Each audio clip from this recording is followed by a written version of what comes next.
नमस्कार, मी श्रेया सावंत फील्ड कोकणमध्ये तुमच्या सर्वांचं स्वागत करते। तर कैलासवासी अण्णा पेंटर यांच्या नावाने प्रसिद्ध असलेल्या पुजारी कला केंद्र या गणपती शाळेला आज मी भेट द्यायला आली आहे।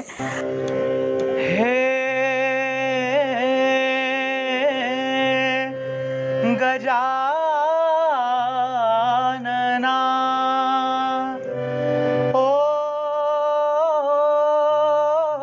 घाबरत होते तेव्हा, हां हां हां हात लागला कुठे काय आला काय लागलं मूर्ती लहान मुलं आम्हाला बाहेरच येऊ द्यायचे नाही। हां आम्हाला शाळेत जायचं म्हणा कुठे बाहेर जायचं म्हणा पाटल्या दारानच हां हां हां पाठीमागचं दार आहे त्या दारानच जायचं त्या दारानच बाहेर जायचा।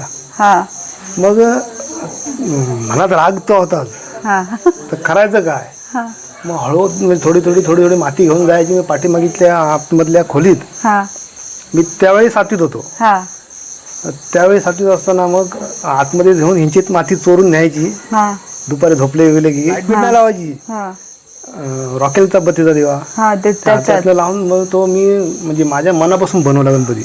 बनवण्याची जी स्टोरी होती लहानपणापासून ती एकदम अशी मनाला लागली। म्हणजे त्यांची जी स्ट्रगल होती की लहान मुलाची जी जिद्द असते की मला मूर्ती बनवायची आहे, ती जिद्द इथून दिसून आली आणि आता ही त्यांची एवढी मोठी गणपती शाळा आहे। मध्ये आला तर नक्की या गणेश शाळेला भेट द्यायला विसरू नका। तर चाकरमानी येताय ना, गणपती बाप्पा मग